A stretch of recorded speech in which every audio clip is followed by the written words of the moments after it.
ठीक है, तो डीएनए जो है वो आपके 3 बिलियन बेसिस के ऊपर कंसिस्ट करता है, जो कि मोर देन 99% ये बेसिस जो हैं सारे पीपल्स के अंदर क्या होती हैं, सेम होती हैं। ठीक है, DNA basis pair up with each other.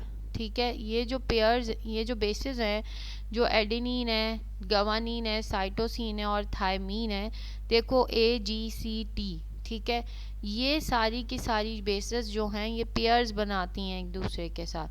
देखो जो AGCT था ना, ठीक है, जो हमारे पास पूरा का पूरा एक हम कहें कि सॉरी ऊपर सीक्वेंस है, वो क्या है, adenine, guanine, cytosine and AGCT। ठीक है, लेकिन यहाँ पर ये है कि डीएनए बेसिस जब पेयर अप करती हैं तो एडेनिन थायमीन के साथ मिलता है। ठीक है, AT के साथ मिलेगा एंड साइटोसिन गवानीन के साथ होगा और वो यूनिट्स को फॉर्म करेगा, इसे हम बेस पेयर्स कहते हैं। Each base is also attach to a sugar molecules.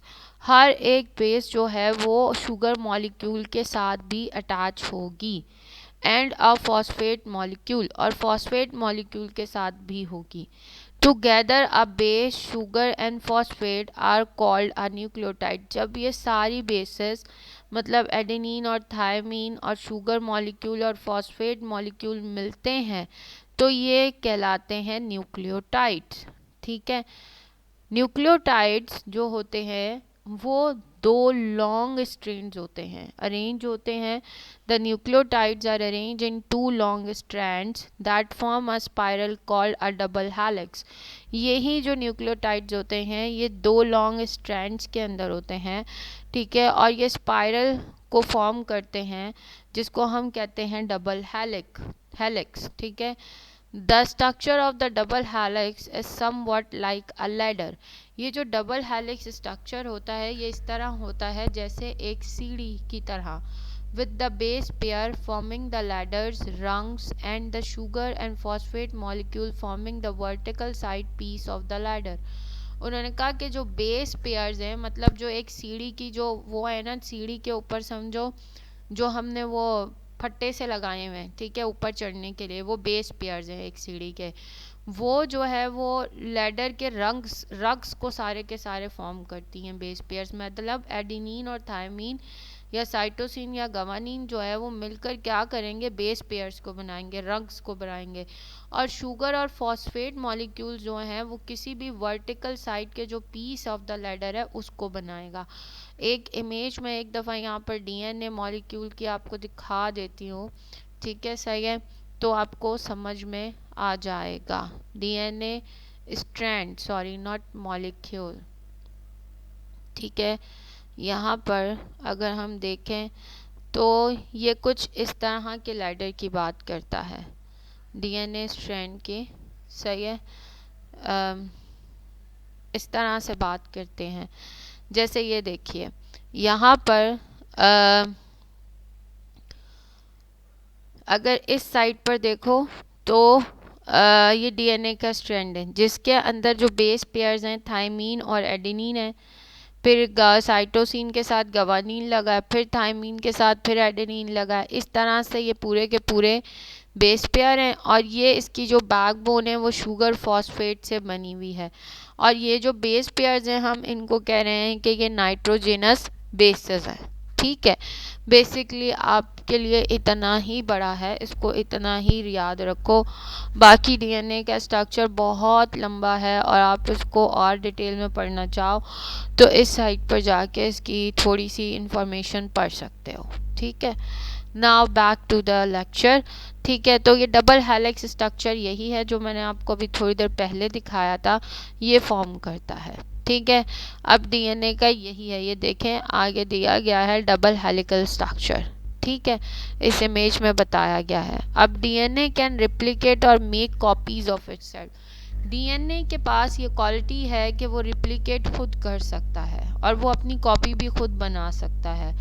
Her strand, each strand of DNA in the double helix can serve as a pattern for duplicating the sequence of bases। मतलब हर एक जो strand है वो कह रहा है DNA का in the double helix के अंदर वो एक पैटर्न के तौर पर वो बना हुआ है। पैटर्न क्या है, जैसे एडेनिन के थायमीन के साथ एडेनिन है, जैसे गवानीन के साथ साइटोसिन है, तो वो एक पैटर्न बनाया ना उन्होंने for duplicating the sequence of basis, और वो उनकी जो सीक्वेंस ऑफ बेसिस है वो डुप्लीकेट भी हो सकती हैं। This is critical when cell divide because each new cell need to have an exact copy of the DNA present in the old cell। ये क्रिटिकल होता है जब भी सेल्स डिवाइड करते हैं, क्योंकि इसीलिए कि हर एक न्यू सेल को ज़रूरत होती है एग्जैक्ट उसी कॉपी ऑफ डीएनए की जो ओल्ड सेल में प्रेजेंट है। क्यों कहते हैं कि आपके पेरेंट का डीएनए और बच्चों का जो फॉर एग्जांपल आप हैं और आपके जो पेरेंट्स हैं उन दोनों का डीएनए क्या होगा, सेम होगा आपका और आपके पेरेंट्स का, बिकॉज वहाँ पर कॉपीज़ ऑफ डीएनए प्रेजेंट जो है वो ओल्ड सेल की तरह ही सेम है। ठीक है, अच्छा अब आ जाइए साइटोप्लाज्म पे। साइटोप्लाज्म क्या होता है, जेल लाइक मिक्सचर है। ठीक है, gel like mixture surrounded by cell membrane, cell membrane से सराउंडेड है, एंड कंटेन हेरिडिटरी मटेरियल, और ये आपको हेरिडिटरी मटेरियल देता है। एंड देन उसके बाद इन साइड पे आपको मिलती है एंडोप्लाज्मिक रेटिक्यूलम। ठीक है, एंडोप्लाज्मिक रेटिक्यूलम क्या होता है, अब ये दो टाइप्स का होता है, एक स्मूथ एंडोप्लाज्मिक रेटिक्यूलम होता है और एक आपके पास होता है रफ एंडोप्लाज्मिक रेटिक्यूलम। ठीक है, ओके।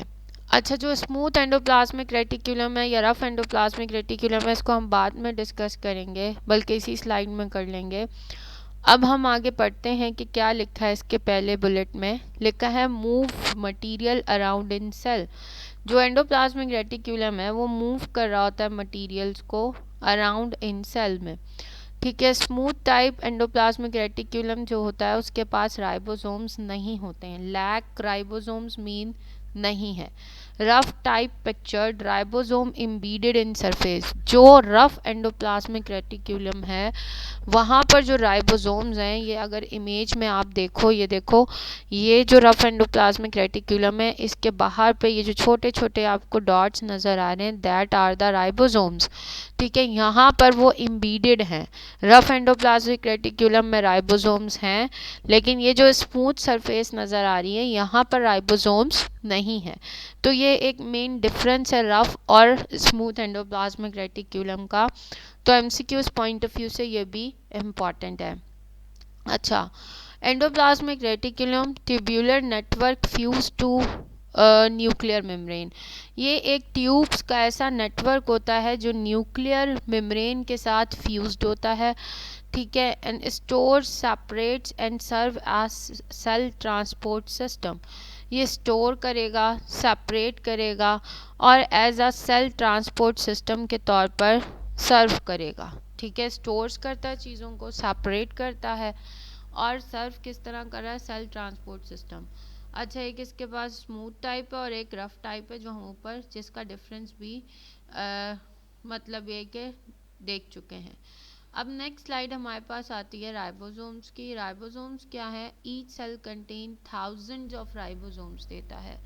ठीक है, मेक प्रोटीन, तो प्रोटीन की सिंथेसिस में इट मीन्स कौन वर्क कर रहा है या प्रोटीन फैक्ट्री आप किसको कह रहे हो, वो है राइबोसोम्स। ठीक है, तो राइबोसोम्स प्रोटीन के सिंथेसिस में भी हेल्प करेगा, जैसे आप प्रोटीन सिंथेसिस को तो साइड पे रखो अभी, आप इसमें कंफ्यूजन नहीं हो, आप बस ये देखो कि each cell contain the thousands of देख, और ये प्रोटीन को बना रहा है।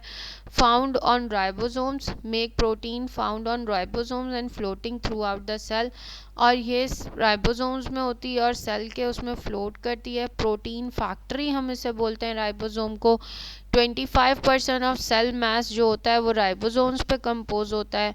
एक स्टेशनरी टाइप होती है और एक मोबाइल टाइप होती है। जो स्टेशनरी टाइप होती है वो एम्बीडेड होती है राइबोसोम्स की रफ एंडोप्लाज्मिक रेटिक्यूलम के ऊपर, क्योंकि रफ एंडोप्लाज्मिक रेटिक्यूलम के पास क्या है, राइबोसोम्स है, ये बात हमने पीछे पड़ी है। जो मोबाइल टाइप है, inject protein directly into the cytoplasm, वो क्या करता है, क्योंकि ये एक प्रोटीन की फैक्ट्री है और प्रोटीन को बनाती है, तो ये क्या करती है, जो मोबाइल टाइप है राइबोसोम्स की, वो क्या करती है, वो प्रोटीन को इंजेक्ट कर रही है साइटोप्लाज्म के अंदर। तो यहाँ से आपके पास बहुत सारे एमसीक्यूज बन सकते